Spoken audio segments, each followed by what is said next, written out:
Bismillahirrahmanirrahim. Assalamualaikum warahmatullahi wabarakatuh. Alhamdulillahirabbil alamin wa bihi nasta'in wa ala umuri dunya waddin wa ala alihi wa sahbihi ajmain amma ba'du. Nah, segala puji bagi Allah yang telah memberikan kita kesempatan. Akhirnya kita bisa kembali masuk ke kelas konseling seperti biasa. Di sini teman-teman ada yang suka konseling? Kalau boleh jujur, dulu kelas 10 ketika awal-awal baru kenal sama kelas BK ya. Dulu soalnya di SMP nggak ada matkul pelajaran BK. Jadi kami baru dikenalkan dengan bimbingan konseling itu di SMA. Jadi ketika ini ada kayak ngisi formulir, pertanyaannya pelajaran apa yang paling kamu sukai. Jadi saya termasuk salah satu dari banyak orang yang mengisi BK adalah salah satu pelajaran yang sangat saya sukai. Kenapa? Ya, selain BK ini tidak perlu mikir yang berbelit kayak fisika misalnya, BK juga seru, ya kan? Gurunya seru, terus juga materinya seru, dan juga dari BK ini kita jadi lebih kenal diri kita, ya nggak sih? Oke, tanpa memperpanjang kata nih, kita seperti yang udah tertampang di layar kita ini, hari ini kita bakal belajar strategi belajar sesuai gaya belajar. Di sini teman-teman ada yang udah pernah tahu gaya belajar itu gimana? Ada? Oke, gimana? Gaya belajar ya, jadi benar. Gaya belajar itu ada yang visual, ada yang auditorial, dan ada yang kinestetik. Gimana? Ya mungkin ada beberapa yang udah tahu, ada juga yang belum tahu. Nah, di sini kita bakal ulang lagi. Buat yang udah tahu ya, diulang lagi biar ingat. Mana tahu dia udah tahu nih tipe belajarnya gimana, tapi dia nggak nerapin. Atau ada yang belum tahu, ya udah kita belajar sama-sama di sini.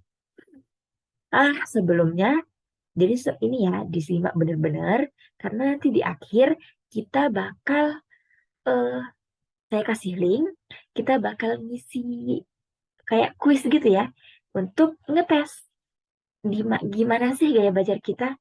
Entah misalnya saya ternyata visual, padahal kalau ngira-ngira kayaknya kok saya kinestetik ya, tapi kok di tes hasilnya visual ya gitu. Nanti kita sesuaikan. Kayak coba kita ke sini dulu. Ada modalitas belajar. Teman-teman, apa itu modalitas belajar? Ada yang tahu? Iya, jadi modalitas belajar ini sama dengan gaya belajar. Ya, jadi ada berapa? Ada 3 seperti yang sudah disebutkan teman kalian tadi.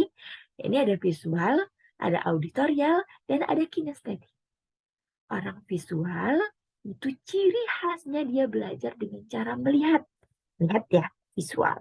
Nah, kalau orang auditorial gimana?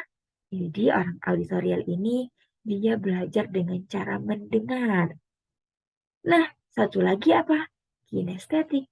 Jadi dia belajar dengan cara bergerak, bekerja, menyentuh, praktik gitu ya.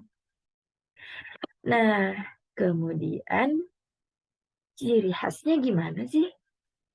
Untuk orang visual ini ciri khas secara umum nanti bakal kita bahas lagi masing-masingnya ya. Jadi ciri khas visual yang pertama ya, dia belajar dengan cara melihat. Ya, udah pasti nih. Ciri khasnya tadi ya. Jadi gimana dia contohnya? Dia ketika menelpon suka mencoret-coret. Tuh orang visual tuh. Jadi lagi nelpon, Pak, ada kertas, ada pena di depannya, udah penuh tuh. Nelpon 1 jam, kertasnya penuh juga. Kemudian orang visual ini ketika berbicara dia sangat cepat. Dan orang visual ini suka melihat peta daripada mendengar. Ada di sini yang kalau misalnya bingung, lebih baik ini deh. Lebih aku nanya daripada baca peta bingung. Ada. Atau ada teman-teman yang ketika nanya, misalnya nanya ke ibu-ibu pinggir jalan, udah jelasin, udah detail, masih bingung. Lebih enak baca peta ada. Nah, itu jangan-jangan visual. Kalau enggak, kalau dia dengan lebih dijelaskan, berarti dia dengan cara apa? Mendengar tadi, auditorial. Oke, kita selesai di visual, cirinya. Yang auditorial, cirinya gimana? Dia lebih suka bicara daripada menulis. Ada teman-teman yang punya temennya cerewet kali dan gak suka nulis. Ada. Atau ngerasa diri sendiri, kayaknya aku suka kali cerewet. Itu bicara nih, suka kali ngomong. Atau suka ceramah gitu. Tapi kalau disuruh nulis, udah angkat tangan deh. Gitu. Ada. Kemudian dia lebih suka ceramah daripada membaca. Gimana maksudnya? Jadi dia diceramahin. Dia kalau misalnya mau belajar, dengan misalnya mau belajar agama nih, dia buka YouTube, cari ceramah Ustadz. Ustadz, Ustadz ini Hanan Ataki misalnya. Kemudian Ustadz Abdul Somad misalnya. Tapi ada juga yang nggak bisa kayak gitu. Bukan nggak bisa sih. Bisa, tapi kurang suka. Dia lebih suka buka buku nih. Buka buku Sirah Nabawi misalnya. Buka buku Fathul Majid misalnya kan. Ya. Selanjutnya, ciri dari kinestetik. Apa aja? Dia kan belajar ini dengan cara bergerak, bekerja, menyentuh gitu. Harus pokoknya semua yang aktivitas fisik, semua yang bergerak-gerak gitu. Jadi gimana cirinya? Dia sulit untuk duduk diam. Ada nih yang baru 5 menit duduk, aduh dia nggak sanggup lagi duduk. Pokoknya entah dia garuk-garuk, entah dia lari, entah dia nyoret-nyoret, udah gak kuat lagi duduk diam. Kemudian dia berpikir itu ketika bergerak atau berjalan. Jadi kalau misalnya dia disuruh duduk diam, nggak bisa berpikir otaknya. Justru ketika dia bergerak, berjalan, bermain, otaknya lebih kuat. Berpikir itu jelas, ya kan? Kemudian ketika bicara, dia menggerakkan anggota tubuhnya. Ada kan? Jadi misalnya dia lebih memperagakan gitu. Jadi misalnya kepala saya sakit sekali. Kepala saya sakit sekali. Nah gitu ada kan. Kok kayak drama banget sih anak ini. Ya memang anak kinestetik ini jagonya di drama. Karena kalau dia belajar dengan cara drama, insya Allah masuknya cepat. Oke, lanjut. Ini ada gambarnya ya. Ya, selanjutnya ada gaya belajar visual. Sudah tadi kita tahu cirinya ya. Ciri selanjutnya tadi, dia teratur. Memperhatikan segala sesuatu. Teratur gimana? Jadi, anak visual ini biasanya terjadwal dia. Biasanya mungkin ada yang nulis jadwal nih, jam segini-segini ngapain. Ada juga yang nggak perlu ditulis, tapi dia selalu ngelakuin kegiatan itu secara terjadwal, secara pasti, secara sistematis ya. Misalnya pagi-pagi udah pasti dia mandi dulu, kemudian baru dia beraktivitas atau gimana. Nggak tiba-tiba hari ini mandi, besok eh, dia tidur gitu. Nah, pokoknya dia teratur. Jika belajar pun begitu. Kemudian dia biasanya tidak terganggu dengan keributan. Nah, keistimewaan anak visual ini, dia bisa duduk diam dalam waktu yang lama, cukup membaca, melihat aja, dan keributan di sekitar dia tidak membuat dia terganggu. Itu salah satu keistimewaan orang visual. Ada yang ngerasa visual di sini sebelum kita teh. Atau ada yang pernah teh? Pernah. Hasilnya gimana? Oh, ngerasa ya. Oke. Jadi, eh udah dia tidak terganggu dengan keributan tadi ya. Kemudian yang selanjutnya, orang visual ini lebih suka membaca daripada dibacakan. Ya jelas karena dia visual. Bukan telinganya yang lebih berfungsi, tapi matanya. Jadi ketika membaca, insya Allah informasi-informasi yang dibaca itu lebih cepat menyerap. Kemudian orang visual ini mengingat apa yang dia lihat. Biasanya misalnya ada suatu kecelakaan yang dia katakan apa? Saya tadi lihat motornya itu menabrak tiang listrik. Dia menggunakan kata-kata saya melihat. Itu salah satu contoh lainnya dari visual. Bisa dimengerti? Oke, jadi selanjutnya tips belajar untuk orang visual. Ingat-ingat walaupun kita belum tahu nih aku apa, ingat-ingat dulu. Jadi insya Allah PPT-nya bisa saya kirim dalam link ya. Nanti bisa diakses, tapi yang penting sekarang diingat dulu. Mungkin saya bukan visual nih kayaknya, dan di tes pun bukan visual, tapi kita nanti mungkin kita adik kita atau teman kita yang ternyata visual dan dia belum tahu bagaimana cara belajar yang baik untuk visual. Itu juga nanti dengan auditorial dan kinestetik. Oke, tips belajar yang pertama. Untuk orang visual apa? Coba dibaca. Jadi, pertama gunakan kertas tulis dengan tulisan berwarna. Jadi, boleh kertasnya yang berwarna. Boleh juga nanya yang berwarna kalau bisa. Minimal untuk anak visual punya 3 warna. Biru, merah, hitam. Itu pena yang paling umum dan paling gampang dari ditemui. Ya Allah. Jadi bahkan di warung kecil pun ada biasanya. Minimal nanti kita bisa kan buat judulnya warna apa, nanti subjudulnya warna apa. Terus untuk melingkarinya warna yang berbeda. Itu jadi lebih enak karena visual dia dengan melihat ketika dibeda-bedakan otaknya jadi lebih mudah mengelompokkan. Kemudian yang kedua, tips belajarnya buat garis besar pelajaran. Gimana? Misalnya dia belajar suatu materi, jangan ujuk-ujuk langsung belajar ini. Itu boleh, tapi supaya lebih cepat ingat, buat garis besar dulu. Misalnya dalam satu bab ada 4 subjudul. Ya udah, di list dulu subjudulnya, nanti poin-poin pentingnya gitu. Kemudian gunakan warna untuk menebalkan hal-hal penting. Jadi selain harus punya pena lebih dari satu warna, lebih dari 2 warna dia saya sarankan 3 ya, minimal 3. Kemudian juga minimal punya 1 stabilo. Mereknya itu ya. Apa itu nama bahasa Indonesia-nya ya? Jadi bisa tahu ya, stabilo yang untuk menebalkan itu. Minimal 1 warna yang paling kita sukai deh. Misalnya suka pink, beli yang warna pink. Jadi untuk hal-hal penting kita tebalkan dengan warna itu. Jadi selain jadi lebih jelas, lebih cantik, kita juga suka gitu kan. Yang selanjutnya, ciptakan simbol visual untuk mewakili konsep. Misalnya gimana? Gambar, diagram, peta. Jadi salah satunya juga ini mind mapping. Ada yang pernah buat kan? Pernah ditugaskan mind mapping ya.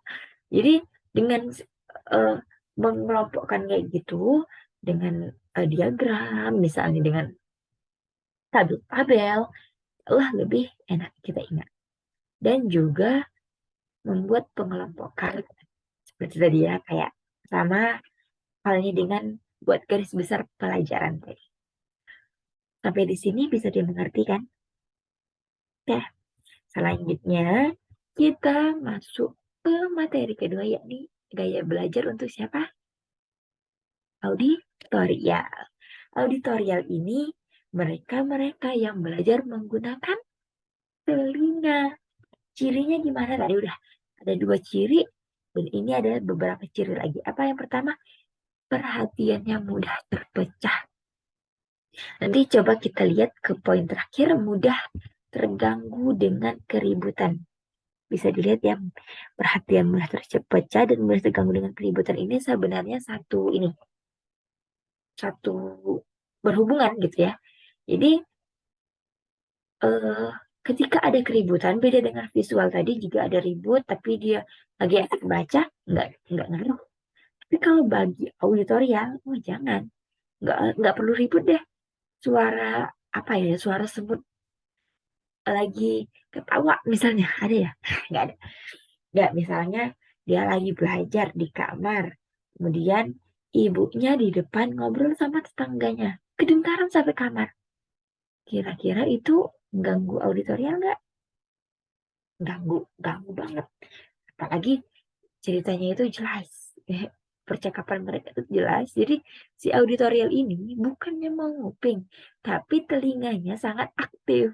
Jadi yang lebih masuk adalah percakapan itu daripada apa yang dia baca. Kemudian yang kedua, berbicara dengan pola berirama. Berirama gimana? Ya jadi kalau kita lihat ada orang yang dia nggak puitis sih, nggak. Tapi ketika bicara, enak kali didengar kita.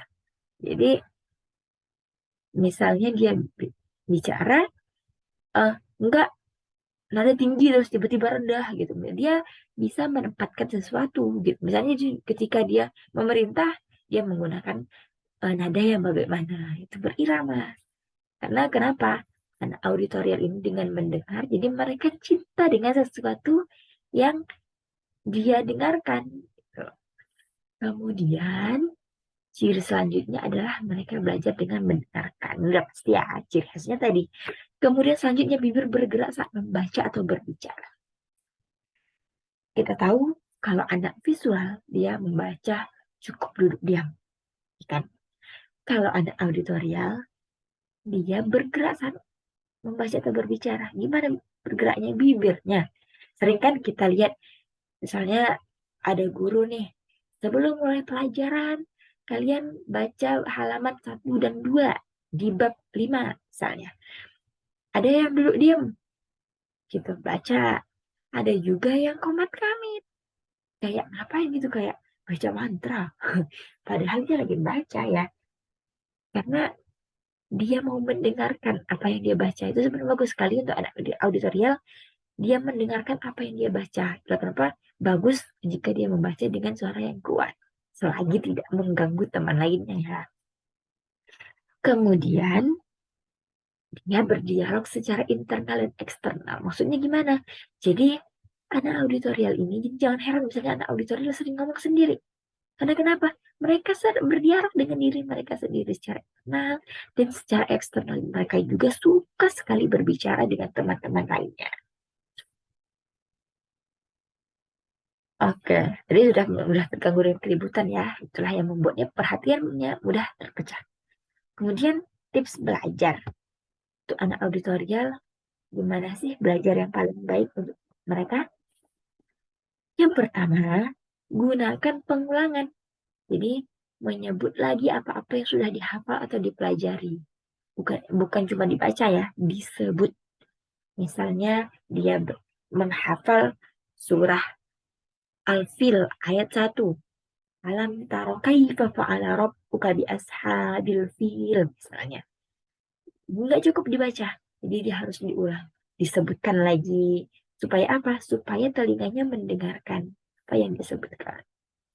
Kemudian setiap selesai satu sesi pelajaran, ceritakan lagi pada teman sebelah. Ini bagus ini.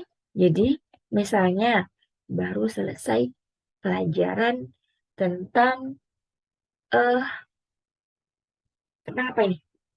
Tentang ini aja deh. Tentang yang kita pelajari sekarang, tentang gaya belajar. Jadi untuk yang mas auditorial, nanti bagus nih. Ceritakan lagi ke teman sebelah kalian misalnya. Atau kalau misalnya nggak ada teman sebelah, teman belakang, atau teman yang ini ada teman yang paling akrab. Misalnya kita cerita-cerita gini.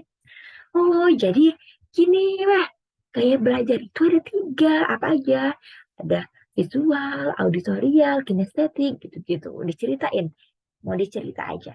Jadi ketika diceritakan itu akan lebih nyantol untuk anak auditorial. Kemudian nyanyikan pelajaran yang telah dipelajari. Mungkin tidak semua pelajaran bisa dinyanyikan, tapi untuk beberapa pelajaran apalagi yang berbasis hafalan ini sangat ngaruh.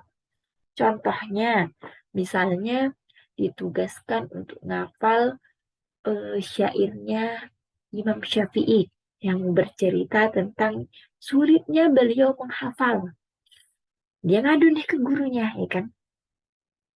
Yang kalimatnya gini, syakautu ila wakiin su'ahibzi fa'arsyadani ila tarkil ma'asi. Nah, itu oke kalau sudah hafal. Tapi gimana sih cara supaya lebih ingat? Coba kita buat lagu. Misalnya nih, pakai nada gini. Syakautu ila wakiin su'ahibzi فأرشدني إلى ترك المعاصي فأخبرني بأن العلم نور ونور الله la yuhda bil asi. Nah, itu lebih enak daripada cuma kita baca cakautu ila waqi'in su'ahibzi fa'arsyadani ila tarkil ma'asi. Jadi, beda kan? Beda. Jadi, ada lebih semangatnya dan juga ada sesuatu yang indah terdengar untuk si auditorial ini. Kemudian, gunakan musik untuk belajar. Ini beda ya dengan yang poin ketiga, nyanyikan pelajaran telah dipelajari. Yang keempat ini gunakan musik untuk belajar, bukan berarti kita jadi belajar musik. Ya, memang anak auditorial bagus nih kalau misalnya mau belajar musik. Enggak, ini jadi maksudnya gimana? Kita balik ke cirinya tadi. Tentang perhatian anak auditorial mudah terpecah ini ya. Dan mudah terganggu dengan keributan. Jadi dengan gunakan musik untuk belajar, jadi misalnya dia menggunakan headset nih, ketika dia membaca atau lagi ngerjain soal, ngerjain PR, dan di depan ada adiknya ngobrol sama abangnya, itu supaya tidak terganggu gimana? Nah, coba gunakan headset, dengerin apa nih, lagu-lagu yang seru gitu, atau denger murotal bisa juga, supaya pikiran kita fokus ke belajar dan ke musik yang kita dengarkan, bukan ke obrolan yang justru ingin disimak sampai habis gitu ya. Kemudian selanjutnya belajar dengan diskusi, debat, dan wawancara. Jadi kalau misalnya ada materi agak susah untuk anak auditorial ya, agak susah diingat, coba diskusiin. Tapi ya atau misalnya bosan nih diskusi, coba dengan debat biar ada seru-serunya gitu kan. Ada pro, ada kontra gitu.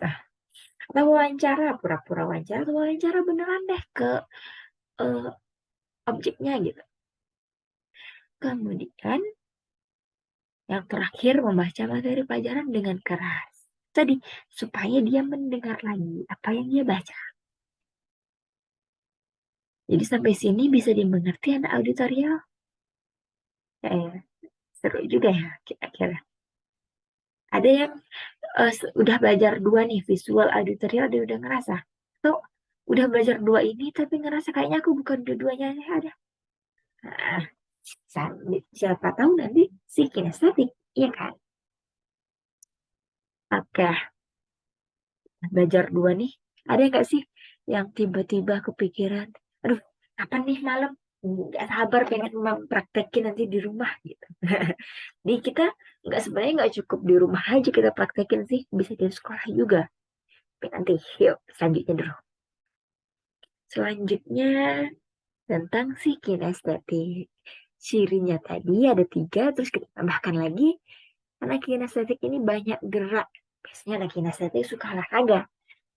Kemudian menyentuh orang dan berdiri berdekatan ketika berbicara. Ada temennya yang misalnya dia mau ngomong sesuatu, tapi dia sentuh dulu nih, sentuh kudanya. Hey, hey, gitu kan. Aku tadi begini, begini, begini. Gitu. Ya kan? Atau ya pokoknya dia sambil nyentuh nih, bilang, aku suka loh gini, gini, gini sambil nyentuh. Itu anak kinestetik. Kemudian dia belajar dengan melakukan sesuatu. Misalnya dia eh, misalnya materi pelajarannya ini tentang soal jenazah. Ketika dia praktekkan soal jenazah ini, bagaimana urusannya satu dua tiga, itu akan lebih enak bagi anak kinestetik. Itulah kenapa mereka belajar dengan cara seperti itu. Ya sebentar.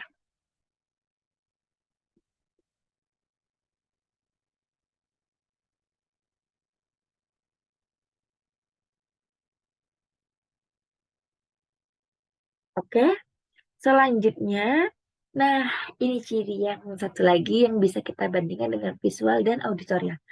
Ketika membaca dia gimana? Menunjuk tulisan. Karena bergerak, itu dia ditunjuk-tunjuk. Dia kan yang misalnya ngaji nih, dia nunjuk atau pakai tunjuk ngaji gitu kan ya mungkin Waktu kecil kita semua gitu kan diajarkan. Tapi ada yang merasa nyaman, ada yang enggak. Nah, jadi kita bisa lihat dari tiga gaya belajar ada visual, auditorial, kinestetik. Kalau visual duduk diam ketika membaca, ketika auditorial bibirnya komat kamit, kalau kinestetik dia menunjuk ciri khasnya. Dan juga dia mengingat sambil berjalan dan melihat. Ya, sampai sini bisa ada lagi nggak sih ciri kinestetik yang lain? Banyak ya. Nah, kemudian tapi kita cukup bahas sampai sini aja dulu ya. Kemudian untuk tips belajarnya gimana? Nah, coba untuk kalian yang ngerasa kinestetik ataupun yang nanti ketika tes ternyata kinestetik. Yang pertama, melakukan praktek sesuai tema pelajaran. Jadi kalau prakteknya tentang kutub magnet, materinya tentang kutub magnet, coba deh beli magnet kita supaya paham gitu kan. Jadi mana gitu kutub utara dan selatannya. Apakah ketika kutub yang sama, misal utara dengan utara di satu ini tuh berlawanan, menjauh dia atau malah mendekat? Gimana? Iya. Kemudian yang kedua mengamati demo atau contoh konkret. Untuk yang ngerasa kinestetik, misalnya nih, ngerasa nggak ngerti dengan penjelasan guru, karena mungkin cuma dibayang-bayangkan aja, sementara anak kinestetik ini harus ada contoh yang pastinya, mungkin apalagi dengan kemajuan teknologi zaman sekarang ya, kalian bisa buka YouTube nih setelah selesai pelajaran, misalnya kan buka YouTube, eh, cara seseorang melakukan sesuatu itu dengan jelas gitu, supaya kita si kinestetik bisa belajar dengan baik. Kemudian yang ketiga, belajar menggunakan drama, permainan, atau aktivitas lapangan. Jadi misalnya ada guru belajar sejarah nih. Sejarah kan agak susah ya buat teman-teman yang kurang suka membaca. Mungkin anak visual biasanya suka. Ada yang suka sejarah. Iya, enak emang itu seru dibaca gitu kan, tapi apakah semua manusia itu suka membaca? Enggak kan, ini bukan tentang baik buruknya ya, bukan tentang kelebihan ternyata visual lebih baik ya daripada kinestetik atau lebih auditorial, enggak, karena semua punya keistimewaan. Nah, kalau visual ini cuma suka baca aja diam, kalau kinestetik ini mereka suka dengan sesuatu yang bersifat nyata, aksi nyata gitu. Gimana contohnya? Jadi, misalnya belajar sejarah tentang kisah Abu Bakar As-Siddiq, nggak cukup dibaca. Auditorial apalagi? Auditorial dia mungkin diceritakan nih, dengar kisah Sirah Nabawi dari YouTube, dari podcast-podcast misalnya. Kinestetik gimana? Ya dengan drama, mungkin bisa kita usulkan. Misalnya gurunya cuma suruh baca aja. Mungkin ada antara teman-teman dia yang bisa ngusulin nih gimana kalau buat drama. Apakah itu akan mengganggu yang visual? Enggak kan? Karena dalam drama sudah pasti membaca dulu kita. Kemudian nanti ada percakapan-percakapan dan ini akan sangat membantu si auditorial untuk mengingat dari pendengar. Dan ini berupa praktek nyata. Jadi ini tentu si kinestetik banget. Bisa juga dengan permainan atau aktivitas lapangan.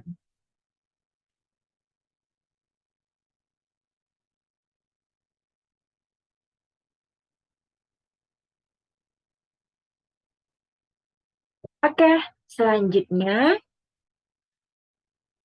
eh menggunakan alat peraga, Lego, alat praktik, kerajinan tangan, ataupun puzzle. Untuk anak kinestetik, misalnya mau belajar tentang anatomi tubuh, akan sangat baik jika kita belajarnya ini benar-benar tengkoraknya nih misalnya. Atau belajar tentang bunga, struktur bunga, kita bawa bunganya. Misalnya nggak disuruh gurunya yang ngerasa kinestetik, coba deh bawa inisiatif bawa bunga. Itu kan jadi supaya lebih paham karena harus menggunakan peraga. Kemudian misalnya kalian nanya nih, eh Apakah yang auditor sama visual nggak perlu gitu? Ya, suka-suka kalian ya. Kalau misalnya menurut kalian, dengan membaca aja udah cukup, ya udah, nggak perlu. Atau dengan yang auditorial nih, ngerasa kalau udah diceritakan, udah cukup, ya udah nggak perlu. Tapi kalau misalnya mau lebih maksimal, alangkah baiknya kita mendengar, kita melihat, dan kita melakukan sesuatu. Walaupun kita visual misalnya, tapi kita eh, memaksimalkan seluruh cara belajar dengan cara belajar kinestetik, anak auditorial juga itu itu lebih kuat lagi di ingatan kita insya Allah. Kemudian yang terakhir, tips belajarnya yakni menggunakan gerak dalam belajar atau mengingat. Bisa misalnya menghafal sesuatu. Gunakan gerak, misalnya dengan putar-putar tangan atau dengan berlari, berjalan sambil keliling-keliling, sambil nyabut rumput misalnya. Itu kan selain kita dapat belajarnya, dapat manfaat juga nih, bersih lapangan. Bisa gitu. Sampai sini kita udah belajar 3 ya. Eh, Visual, auditorial, kinestetik perlu diingat.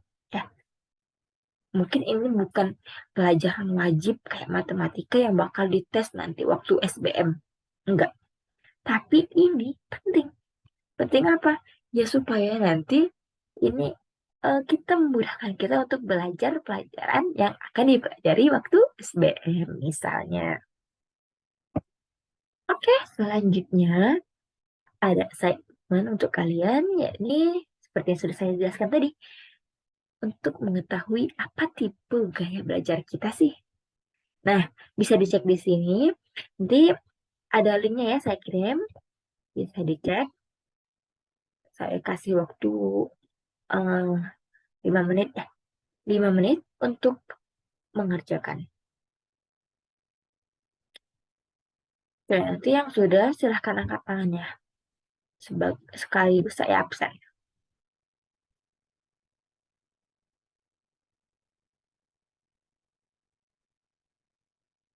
Oke, bismillah.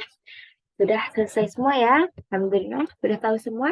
Jadi coba angkat tangan sekali lagi yang visual berapa orang? Oke. Kalau yang kinestetik ada kan? Ada dong. Ah, kemudian yang auditorial, ya ternyata rata ya kurang lebih. Hmm. Ini betapa maha suci Allah yang nyiptain manusia itu rata macam-macam. Jadi saling melengkapi. Coba kalau semuanya di kelas ini visual deh, gimana gitu? Atau semuanya kinestetik? Wah, atau semuanya auditorial? Jadi itulah kenapa saling membutuhkan, saling melengkapi. Masya Allah. Oke, selanjutnya materi terakhir hari ini adalah bagaimana sih cara belajar yang baik. Tadi semuanya udah tahu masing-masing. Ada yang ngerasa gak sesuai sama, kok kayaknya aneh ya. Kok ngerasa kayak gini. Tapi kok kayak gini. Ada. Oh ada. Jadi ngerasa ya lebih benar hasil tes atau anggapan. Hasil tes ya. Tapi gini.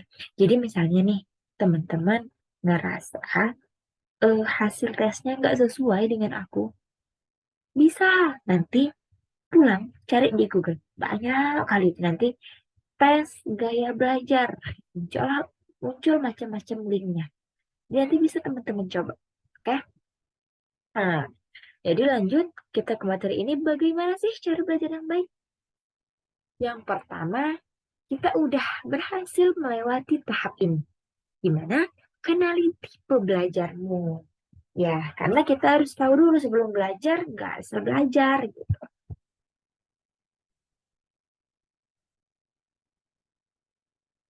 Jadi, jika kamu tadi termasuk tipe visual, coba manfaatkan media cetak, baca buku yang bergambar, dan belajar dengan gambar atau tabel. Kemudian kalau kamu auditorial, manfaatkan media seperti radio dan televisi, baca buku dengan mengelaskan suara.